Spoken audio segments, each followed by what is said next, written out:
আমি ইতিমধ্যে তার সাথে দেখা করেছি, সে ইতিমধ্যে সব কাজ শেষ করেছে। এই যে ইতিমধ্যে, এই কথাটাকে আপনি ইংরেজিতে কিভাবে বলবেন? খুব সহজে এটা বলা যায়। সো আজকের লেসনে আমরা এই জিনিসটা একটু ডিটেলসে শিখব। Let's take a look. First, এই ইতিমধ্যে বা আগেই এই ধরনের কথা বলতে গেলে আমরা অলরেডি ব্যবহার করি। এটা সাধারণত প্রেজেন্ট পারফেক্টে ব্যবহার হয়। চলেন একটু দেখে আসি, যেহেতু প্রেজেন্ট পারফেক্টের ক্লাস আমরা আগেই দিয়ে রাখছি। যদি আপনি সেই ক্লাসটা না করেন তাহলে একটু আগের ক্লাসগুলো দেখে আসবেন। সো দেখেন, অলরেডি তার মানে ইতিমধ্যে বা আগেই কিভাবে ব্যবহার করছেন? ফার্স্ট সাবজেক্ট হ্যাভ হ্যাজ, তারপরে অলরেডি, ভার্বের 3, দেন অবজেক্ট। অতিরিক্ত অংশ যদি আরো থাকে তাহলে বসায় দিতে পারবেন। এক্সাম্পল দেখে আসি। আমি ইতিমধ্যে দুপুরের খাবার শেষ করেছি, তার মানে আমার অলরেডি খাওয়া শেষ। তাহলে আমি বলবো I have already finished my lunch. I have already finished my lunch. অনেকেরই হ্যাভ হ্যাজ নিয়ে প্রবলেম থাকতে পারে। সেটা হচ্ছে আই, উই, ইউ, দে এদের সাথে হ্যাভ, অর্থাৎ প্লুরালের সাথে হ্যাভ, সিঙ্গুলার যেমন হি, শি, ইট এদের সাথে হ্যাজ বসায়। সো এই জিনিসটা আরো ডিটেলসে আপনি শিখে আসতে পারবেন যদি আগের ক্লাসটা দেখে আসেন। সে আগেই বাড়ি পৌঁছেছে। সে আগেই বাড়ি পৌঁছেছে, অলরেডি বাড়ি পৌঁছানো হয়ে গেছে। She has already arrived home. She has already arrived home. তুমি ইতিমধ্যে বইটি পড়োনি। তুমি ইতিমধ্যে বইটি পড়োনি। তাহলে you haven't already read the book yet.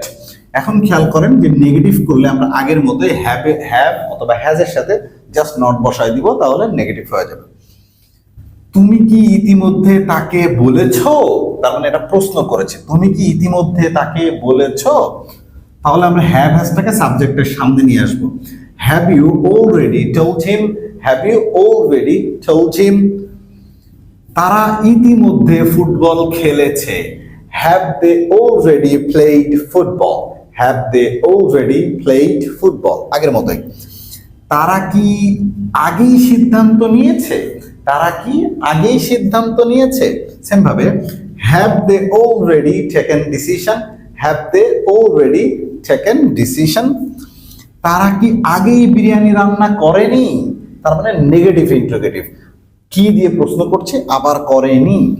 এই নেগেটিভ ইন্টারোগেটিভ নিয়েও আমরা ডিটেলসে আলোচনা করেছি এর আগের গুলাতে। সো সিকোয়েন্সলি যদি আপনি ক্লাসগুলো দেখেন তাহলে খুব তাড়াতাড়ি আপনি ইংরেজি শিখে যাবেন। তাহলে আমরা বলবো haven't they already cooked biryani? তুমি কি আগেই ঋণ পরিশোধ করনি? তুমি কি আগেই ঋণ পরিশোধ করনি? তাহলে haven't you already paid the debt? Haven't you already paid the debt? কেন রিয়া ইতিমধ্যে আইএলটিএস এক্সাম দেয়নি? তার মানে ডাব্লিউএস আসছে, আবার নেগেটিভ ইন্টিগ্রেটিভ আসছে। তো ডাব্লিউএস এর এটা খুবই সিম্পল, সবার আগে ডাব্লিউএস টা বসাই দিব।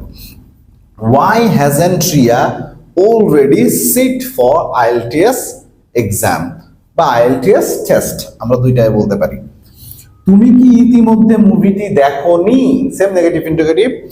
Haven't you already watched the movie? Haven't you already watched the movie? So আমরা আরেকটু এক্সাম্পল দেখে আসব একটা স্ট্রাকচার দিয়ে সবগুলোকে বোঝানোর জন্য, যেন আপনার আরেকটু ক্লিয়ার হয়। যেরকম আমি বললাম আমি ইতিমধ্যে একটা বাড়ি কিনেছি, তাহলে I have already bought a house. আমি ইতিমধ্যে একটা বাড়ি কিনিনি। I haven't already bought a house. I haven't already bought a house.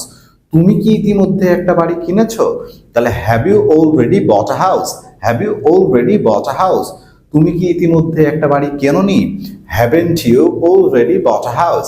Haven't you already bought a house? কেন তুমি ইতিমধ্যে বাড়ি কিনেছো?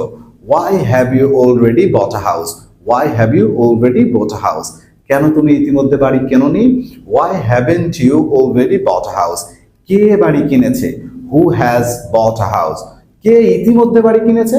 Who has already bought a house? কে ইতিমধ্যে বাড়ি কিনেছে? Who has already bought a house? আপনি এইভাবে সিকোয়েন্সলি বারবার বলে বলে প্র্যাকটিস করবেন। Hope you have understood. এবং এভাবে প্র্যাকটিস করলে আপনি খুব সহজে ইংলিশে কথা বলতে পারবেন। Thank you very much for watching and see you next video.